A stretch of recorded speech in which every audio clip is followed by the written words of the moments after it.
Welcome to public TV news బులెటిన్ల ముందుగా headlines. జలార్ల వలలకు చిక్కిన వింత చేపలు.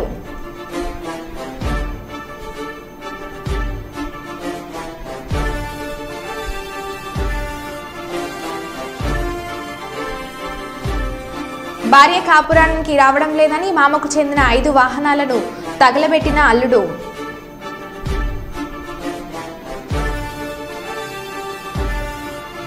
టీడీపీలో ఇరు వర్గాల మధ్య ఘర్షణ.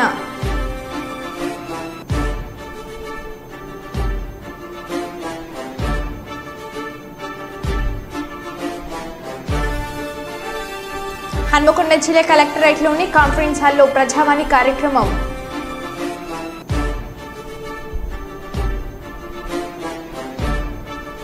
బొగ్గు గనుల వేలానికి వ్యతిరేకంగా సిపిఐ ఏఐటియుసి ఆధ్వర్యంలో ఆందోళనలు.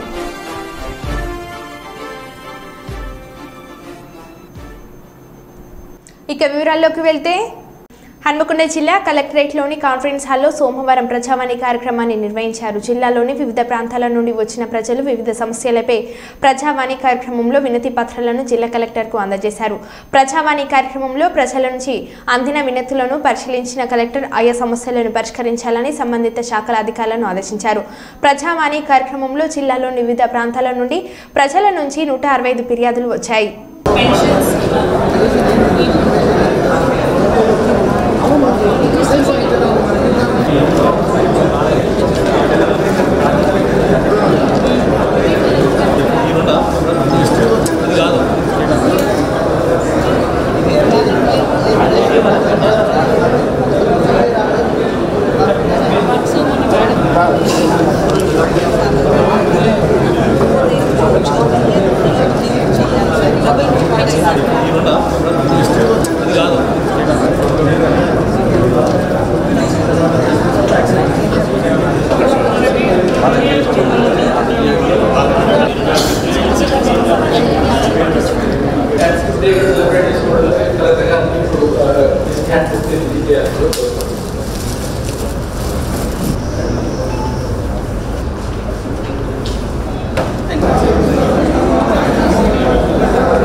ఖమ్మం జిల్లా తిరుమయ్యాలపాలెం మండలం బీచ్రాజ్పల్లి వద్ద అకేర్లో ఆశ్చర్యకర సంఘటన జరిగింది. చేపలు పట్టేందుకు వెళ్లిన బాలాజీ తన జలార్ల వలకు సముద్ర జలాల్లో కనిపించే వింత చేపలు చిక్కాయి. స్థానికులు వీటిని దయ్యం చేపలుగా పిలుస్తున్నారు.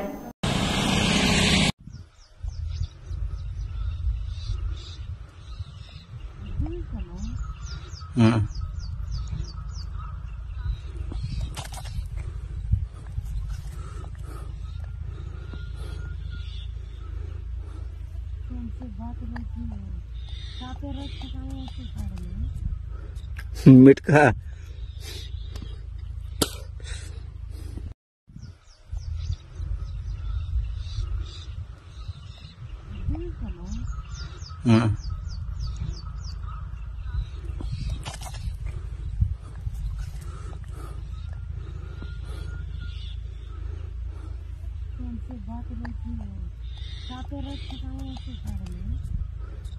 मिटका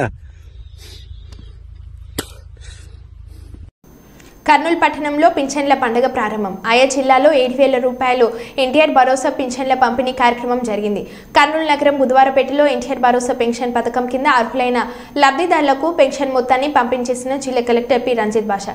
మున్సిపల్ కమిషనర్ భార్గవ్ తేజ లబ్ధిదారుల ఇంటి వద్దకే వెళ్లి సామాజిక భద్రత పెన్షన్లు అందజేసిన జిల్లా కలెక్టర్ పెరిగిన పెన్షన్ 4,000 రూపాయలు 3 నెలల బకాయిలు 3,000 మొత్తం 7,000 అందజేయడం పట్ల సంతోషం వ్యక్తం చేసిన పింఛన్ లబ్ధిదారులు.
సో జిల్లా వ్యాప్తంగా ఈరోజు మార్నింగ్ 6 గంటల నుంచే అంతా కూడా పెన్షన్ స్టార్ట్ అయ్యాయి.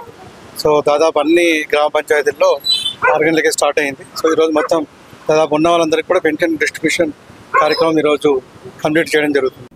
కొత్త ప్రభుత్వం వచ్చిన దగ్గర నుంచి గంజాయి మాఫియా అటల్ కట్. అనకాపల్లి జిల్లా చోడవరంలో భారీ మొత్తంలో 300 కేజీల గంజాయి పట్టువెత్త. పూర్తి సమాచారం కోసం విచారణ మొదలుపెట్టిన పోలీసులు.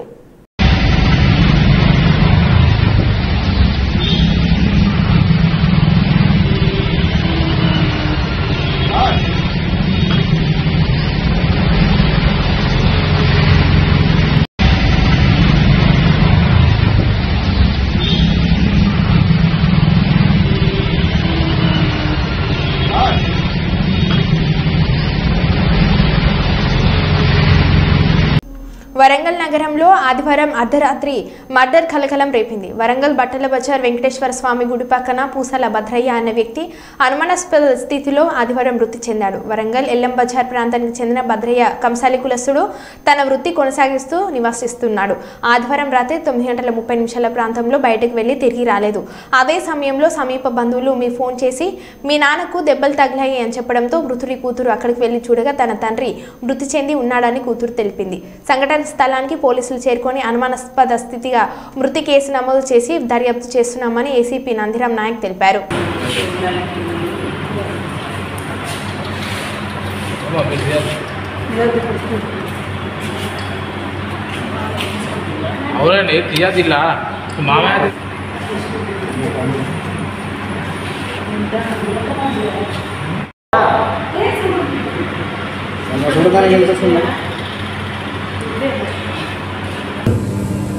ఎల్లం బజార్లో ఉండేటువంటి పూసల వీరభద్రాచారి ఇతను మేస్త్రి పని చేస్తూ ఉంటాడు.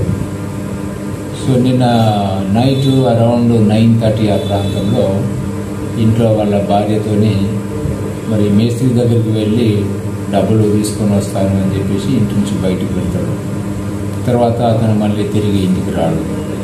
సుమారు 2 గంటల ప్రాంతంలో, మధ్యరాత్రి 2 గంటల ప్రాంతంలో వాళ్ళ యొక్క మిసెస్కు వాళ్ళ రిలేటివ్ ఒకతను ఫోన్ చేసేసి ఇతను మన బట్టల బజార్ ఏరియాలో వెంకటేశ్వర స్వామి టెంపుల్ స్ట్రీట్లో చనిపోయి ఉన్నాడని చెప్పేసి వారికి ఇన్ఫర్మేషన్ ఇవ్వడంతో ఆమె వచ్చి చూసింది.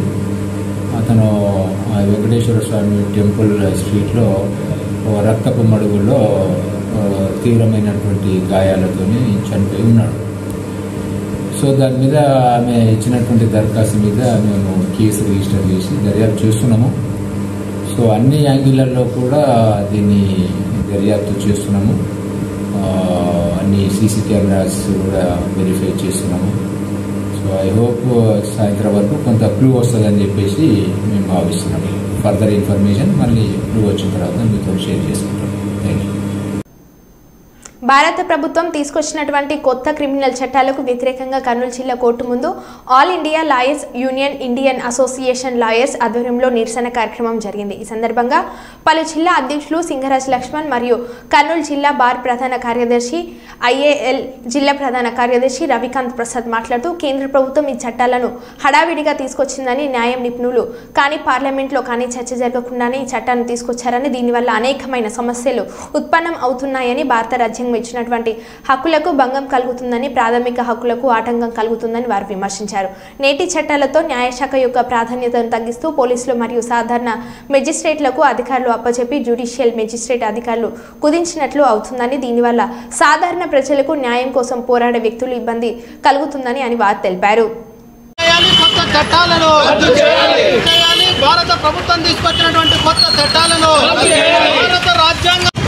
ఈరోజు దేశంలో అమలు కానున్నటువంటి 3 క్రిమినల్ చట్టాలపైన కర్నూలు జిల్లా కోర్టు యందు ఐఏఎల్ ఆధ్వర్యంలో, అలాగే బార్ అసోసియేషన్ సభ్యులు, సీనియర్ అడ్వకేట్ సంబంధంలో చట్టంలో ఉన్నటువంటి నొసుగుల ఆధారంగా మేము చెప్పేదయ్యా ఒకటే. ఈరోజు చట్టంలో అమలుకి వచ్చినటువంటి చట్టాలు కేవలము కేంద్రంలో ఉన్నటువంటి హోంశాఖ ప్రతిపాదించిన చట్టాలు ఆధారంగా చేసుకొని ఈరోజు అమెండ్మెంట్ చేయడం రాజ్యాంగ విరుద్ధం. ఏదేమైనప్పటికీ అయ్యా మీరు చేస్తున్నటువంటి చట్టంలో పార్లమెంట్ చేసి ప్రతిపక్షాన్ని సస్పెండ్ చేసి మీరు తలుపులు మూసుకొని తీర్మానం చేసిన చట్టాలు. ఈ చట్టాల వల్ల ఇంత పెద్ద ప్రజాస్వామ్యంలో విఘాతం కలుగుతుంది అనేది న్యాయవాదుల సంఘములుగా మా యొక్క అభ్యర్థన. రాబోయే కాలంలో మేము రేపు జూలై 6వ తారీఖున రాష్ట్ర బార్ కౌన్సిల్ ఆఫ్ ఇండియా పిలుపు మేరకు దేశంలో ఉన్నటువంటి న్యాయవాదుల సంఘాలు అలాగే అభ్యుదయభావాల సంఘం అన్ని సంఘాల ఐక్యమై ఈ 3 చట్టాల పట్ల వ్యతిరేకతను ఎక్కువ ఉంది.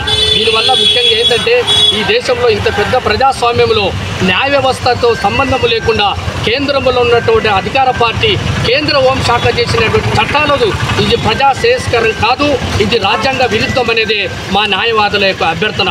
కాబట్టి రాబోయే కాలంలో ఈ 3 చట్టాల క్రిమినల్ చట్టాల పైన దేశంలో ఉన్నత న్యాయస్థానం అనేటువంటి సుప్రీంకోర్టు తూచా తప్పకుండా రద్దు చేసే ప్రజల పక్షాన ఉంటుందని ఆంక్షిస్తూ మరి అలాంటి అవకాశం మాకు వస్తుందని న్యాయవాదుల సంఘంలో ప్రజల పక్షాన రాజ్యాంగ స్ఫూర్తిపరంగా తెలంగాణలో ఉన్న బొగ్గు గనుల వేలానికి వ్యతిరేకంగా సిపిఐ ఏఐటీసీ ఆధ్వర్యంలో రాష్ట్ర వ్యాప్తంగా జూలై 5 నుంచి 12 వరకు ఆందోళన కార్యక్రమాలు చేపడతామని సింగరేణి క్యాలరీస్ వర్కర్స్ యూనియన్ అధ్యక్షులు వాసిరెడ్డి సీతారామయ్య పేర్కొన్నారు. సోమవారం గోదావరి భాస్కరరావు భవన్లో జరిగిన విలేకరుల సమావేశంలో ఆయన పాల్గొని మాట్లాడుతూ ఈ కార్యక్రమంలో సింగరేణి క్యాలరీస్ వర్కర్స్ యూనియన్ కేంద్ర ఉపాధ్యక్షులు ఎల్ ప్రకాష్ తదితరులు పాల్గొన్నారు. గుజరాత్లో ఉన్నటువంటి ఒక మైన్ని Gujarat mineral corporation company government దానికి నామినేషన్ పద్ధతిలో ఇదే గవర్నమెంట్ బీజేపీ అలాట్మెంట్ చేసింది. ఛత్తీస్గఢ్లో కొన్ని మాయిలు ఇచ్చారు, ఒరిస్సాలో కొన్ని మాయిలు ఇచ్చాడు నవీన్ పట్నాయక్ గవర్నమెంట్ అప్పుడు కోరితే. వాటికి ఎగ్జామ్షన్ ఇచ్చినప్పుడు తెలంగాణలో ఉన్న సింగరేణి మాయిలకి ఎందుకు ఎగ్జామ్షన్ ఉంది?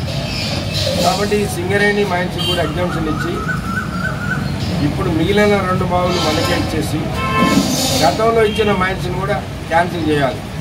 ఎందుకంటే దానికి ఒక రీజన్ కూడా ఉంది. మేము ఎలక్షన్ కాగానే గవర్నమెంట్కి తెలియపరచాము ఇట్లా ఉన్నది కారణం. గవర్నమెంట్ కూడా రాసింది క్యాన్సిలేషన్కి, రాష్ట్ర ప్రభుత్వం కూడా రాసింది. రాష్ట్ర ప్రభుత్వం బేస్ ఏంటంటే ఇప్పుడు అడగడానికి క్యాన్సిలేషన్కి ఎల్లందు అనేది ట్రైబల్ ఏరియా, 1/70 యాక్ట్ ఉన్నటువంటి ఏరియా. కేంద్ర చట్ట ప్రకారం 1/70 యాక్ట్ ఉన్నటువంటి ఏరియాలో ఏదైనా మినరల్స్ తీయాలి అంటే అయితే గవర్నమెంట్ కంపెనీ తీయాలి, లేకపోతే ట్రైబల్ సొసైటీ తీయాలి. అక్కడ ట్రైబల్ సొసైటీ అంత పెద్దది లేదు కాబట్టి అరవిందో కంపెనీ ట్రైబల్ కాదు కాబట్టి దాన్ని క్యాన్సిలేషన్ చేసి సింగరేణికి ఇవ్వాలి. అట్లనే సత్తుపల్లిలో ఉన్నటువంటి మైన్ కూడా వాళ్ళు తీసేయడానికి అవకాశం లేదు. సత్తుపల్లిలో చుట్టూ ఆ మైన్ చుట్టూ ఉన్నటువంటి ప్రాంతం అంతా సింగరేణిదే. వాళ్ళు ఓబీ పోయాలన్నా సింగరేణిలోనే పోయాలి. ఆ మట్టి సింగరేణి కనుక మట్టి పోయినకపోతే సింగరేణి కంపెనీ వాళ్ళకి ఆ బావి తీసే అవకాశమే లేదు. కాబట్టి ఆ మైన్ని కూడా క్యాన్సిల్ చేసి మనం తీసుకుంటే 4 మైన్స్ కూడా మనకు వస్తాయి. భవిష్యత్తులో కూడా ఈ సింగరేణిలో ఉన్నటువంటి కొత్తగా వచ్చేటువంటి మైన్స్ పివి నరసరావు మైన్ ఏదైతే భూపాలపల్లి దగ్గర వెంకటాపూర్ దగ్గర రాబోతుందో దానికి మనమే అన్నీ చేసాం. ఆ మైన్ని అట్లనే కొత్తగూడెం దగ్గర ఉన్నటువంటి పెనగడప మైను, ఎల్లంది దగ్గర ఉన్నటువంటి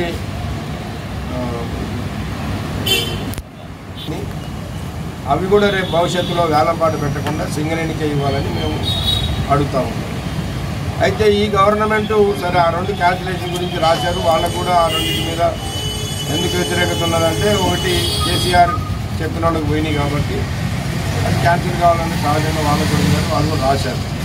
కానీ వాళ్ళు కూడా ఇప్పుడు ప్రతిపక్షంలో ఉన్నప్పుడు కాంగ్రెస్ పార్టీ కూడా వేలంపాట పెట్టొద్దు సింగరేణికే కేటాయించాలని కోరారు. మరి చిత్తశుద్ధి ఉంటే ఇవాళ ఆ వేలంపాటకి పోకూడదు. ఆ వేలంపాట ఇనాగ్రేషన్కి డిప్యూటీ చీఫ్ మినిస్టర్ గారు పోయిండు. అది కరెక్ట్ కాదని మేము భావిస్తాం. కాబట్టి మీరు ప్రతిపక్షంలో ఉన్నప్పుడు ఏం చెప్పారో దాని మీద నేను నిలబడి దానికి ఆ వేలంపాటను క్యాన్సిల్ చేసి సింగరేణికి కేటాయించాలని, అట్లనే కిషన్ రెడ్డి గారు కూడా తెలంగాణ బిడ్డగా ఆ మైన్స్ని సింగరేణికే ఇవ్వాలని మేము కమ్యూనిస్ట్ పార్టీగా అట్లనే ఏఐటీసీగా రాష్ట్ర వ్యాప్తంగా పోరాటాలు చేయాలని నిర్ణయించాం. ప్రెస్ అండ్ మీడియా మిత్రులకు కూడా మా విజ్ఞప్తి ఏంటంటే ఇవాళ రాష్ట్రంలోనే ఇది ఒక సంచలన విషయంగా మారింది. అన్ని మీడియాలు కూడా దీని మీద దాదాపు 15-20 రోజుల నుంచి బాగా ఫోకస్ చేస్తూ ఉన్నారు. కానీ లోకల్గా దురదృష్టి ఏంటంటే ఇటు మేము ట్రేడ్ యూనియన్గా కావచ్చు, సింగరేణి కార్మికులుగా కావచ్చు, లేదా ప్రెస్ కూడా అంతగానంగా రాష్ట్రంలో స్పందించినంత అంతకంటే మనం ఎక్కువ స్పందించాలి ఇక్కడ రోలం కాబట్టి ఇప్పుడైనా మన అందరం బాగా స్పందించి ఈ మైన్స్ వేలంపాట క్యాన్సిల్ అయ్యి సింగరేణికి నామినేషన్ పద్ధతులు ఇచ్చే వరకు జరిగే పోరాట కార్యక్రమానికి మీ వంతు పూర్తి సహకారం మాకు అందించాల్సిందిగా మీ అందరికీ విజ్ఞప్తి చేస్తున్నాను. గోదార్ఖని ఎన్నికల ముందు ప్రజలకు ఇచ్చిన హామీ మేరకు ప్రజాపాలన అందించే దిశగా నేటి నుండి రామగుండం మున్సిపల్ కార్పొరేటర్ పరిధిలోని డివిజన్ బాటా కార్యక్రమానికి శ్రీకారం చుట్టడం జరిగిందని రామగుండం ఎమ్మెల్యే మక్కన్ సింగ్ రాజ్ ఠాకూర్ అన్నారు. ఈ మేరకు పెద్దపల్లి జిల్లా రామగుండం మున్సిపల్ కార్పొరేషన్ పరిధిలోని 38వ డివిజన్ ఇందిరానగర్లోని కాలనీలో ఇంటింటికి తిరుగుతూ ప్రజా సమస్యలను అడిగి తెలుసుకున్నారు. ఎమ్మెల్యే వెంట నగర mayor Anil Kumar, municipal commissioner Srikanth, Ramagundam తహసీల్దార్ కుమారస్వామి, సంబంధిత అధికారులు ఉన్నారు. డివిజన్ ప్రజలు ఎమ్మెల్యే దృష్టికి తీసుకొచ్చిన సమస్యలను త్వరితగతిన పరిష్కరించాలని వివిధ శాఖల అధికారులకు ఎమ్మెల్యే సూచించారు.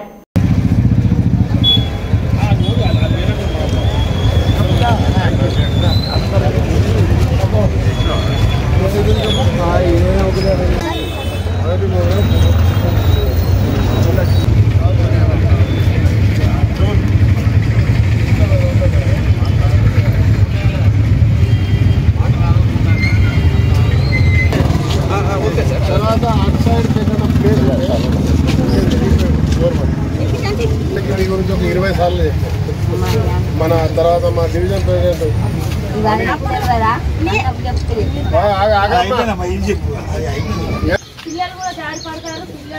ఎన్ని సంవత్సరాలు రోడ్ 15 సంవత్సరాలు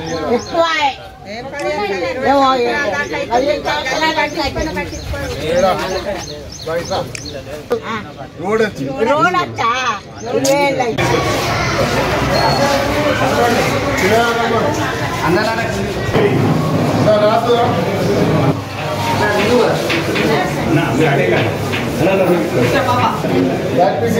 అమ్మా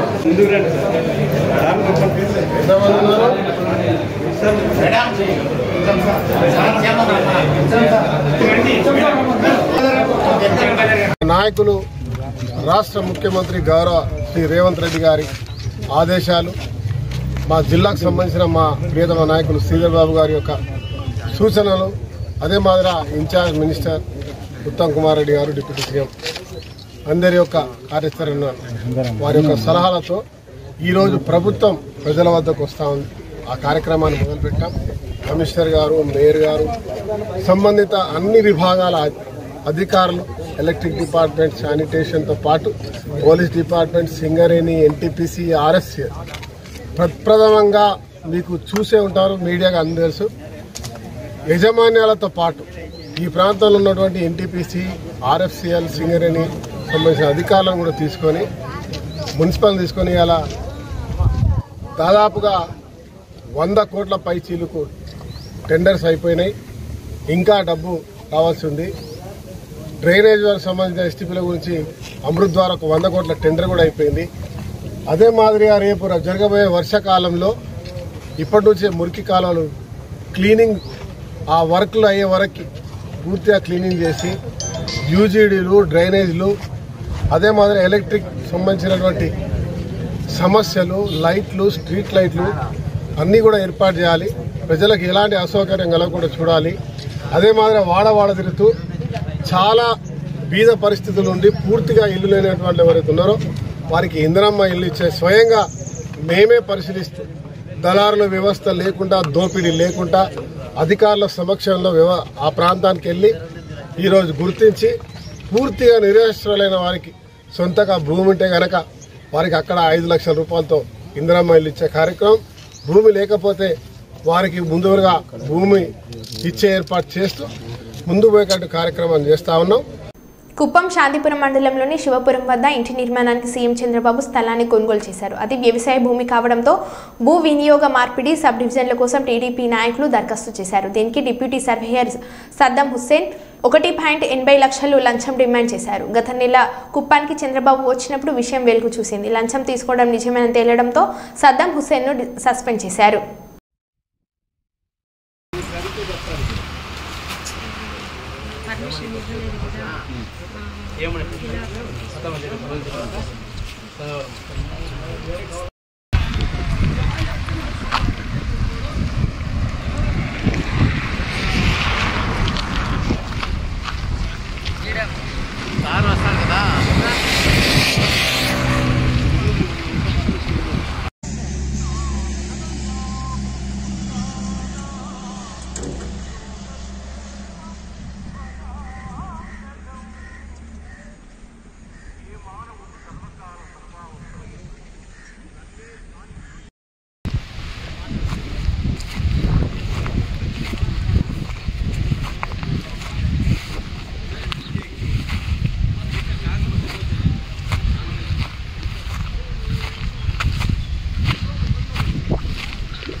విరాట్ హిందూ సంఘం రాష్ట్రం అధ్యక్షులు రామాంజనేయులు మాట్లాడుతూ హిందూ సమాజాన్ని తెలియచేయడమే హిందూ దేవాలయ భూములను కాపాడుకుంటే పుణ్యం వస్తుంది. అర్చక సంఘం పెద్దగా, బ్రాహ్మణ సంఘం పెద్దగా, మఠం పెద్దగా వ్యవహరిస్తున్న వెల్లాలి మధుసూదన్ శర్మ హంపి మతానికి సంబంధించిన భూములను అన్యక్రాంత జరగడంలో ఈయన క్రియాశీలంగా వ్యవహరించారు. కోట్ల రూపాయలకు పగడలెత్తడాన్ని, వీరిపైన ఇట్లాంటి భూములు అమ్ముకునే విషయాల్లో నంద్యాల 2 టౌన్ పోలీస్ స్టేషన్లో మోసగాడిగా ఇతనిపైన చీటింగ్ కేసు 420 కేసు నమోదు అయిందన్నారు. అక్కడే కాదు, అధోని డివిజన్లోని కోతల మండలం అధోనిలోని హంపికి సంబంధించిన వందలాది ఎకరాల భూములు ఉన్నాయని, అయితే కొన్ని భూములు ప్రైవేట్ వ్యక్తుల పేరుతో మారాయన్నారు. వాటిని సంరక్షించడంలో మధుసూదన్ శర్మ విఫలమయ్యాడని పేర్కొన్నారు.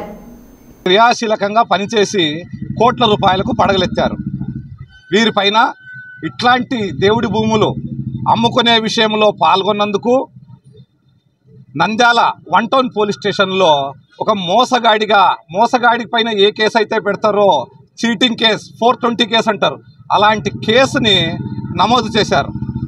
అక్కడే కాదు, ఆయన ఆదోని డివిజన్లోని కౌతాళ మండలంలోని కొన్ని భూముల్ని, అలాగే ఆదోని మండలానికి సంబంధించిన భూముల్ని, మంత్రాలయము పెద్ద కడుపూరు మండలంలో హంపి మఠానికి 100 ఎకరాల భూములు ఉన్నాయి. అయితే దురదృష్టవశాత్తు ఈరోజు దీంట్లో అనేక భూములు ప్రైవేటు వ్యక్తుల పేరుతో మారిపోయాయి. దీనికి కారణము రక్షిస్తాను అనే ఏదైతే శపథం చేసి మాట ఇచ్చి నిలబడినటువంటి మధుసూదన్ శర్మనే కారణము. అమాయకుల్ని పట్టుకొని నాకేం సంబంధం ఉంది, ఎవరో చేశారు అంటారు. అరే, మఠం పెద్దగా నువ్వు అంటున్నావు, మఠానికి నేనే ఇన్ఛార్జి అంటున్నావు. ఇన్ఛార్జి ఉండేవాడు కాపాడాలనా, రోడ్డు పైన ఉండేవాడు కాపాడాలనా? నీ విజ్ఞతకి నేను వదిలేస్తున్నా, దానికి నువ్వు సమాధానం చెప్తూనే మీ విలువ మిగిలి ఉంటుంది. ఇలాంటి దేవుళ్ళ భూములు అమ్ముకునే ఒక వ్యక్తి పూజలు, పునస్కారాలు, వ్రతాలు, యజ్ఞాలు, యాగాలు, తీర్థయాత్రలు చేస్తే పుణ్యం వస్తుందా? హిందువులారా ఆలోచించండి. మంచి వాళ్ళనే పిలిపించి పూజలు గీజలు చేయించుకోండి. జై శ్రీరామ్. ఇతని పైన ఖచ్చితంగా పోలీస్ కేసు చేయాలా, ఇతని పైన ఎంక్వైరీ జరగాల. దేవుడి భూమి 1 ఇంచు కూడా కబ్జాకి గురి కాకూడదు. ఇతనికి పడే శిక్ష వల్ల ఎవరైనా దేవుడి భూమి పైన కన్నేస్తే వాళ్లకు కారిపోవాలా అని నేను విరాట్ హిందుస్థాన్ సంఘం రాష్ట్ర అధ్యక్షుడిగా కోరుతున్నాను. ఒకవేళ ఇది జరగకపోతే నేను ఇంతటితో దీన్ని ఆగేది లేదు. న్యాయ పోరాటం ఎక్కడి దాకైనా తీసుకెళ్తాము. కేవలం హంపి మఠానికే సంబంధించినవి కాదు, మిగిలిన ఏ దేవాలయ భూమిని కూడా కబ్జా కాకుండా చూడాలని మేము ఈరోజు ఎమ్మెల్యే గారి సమక్షంలో సబ్ కలెక్టర్ గారికి ఈరోజు ఏదైతే ప్రజా దర్బార్ కార్యక్రమంలో ఫిర్యాదు చేశామో వారు దీనిపైన చర్యలు తీసుకుంటాను అని హామీ ఇవ్వడం జరిగింది. మరో బులెటిన్లో మళ్ళీ కలుద్దాం. Stay tune.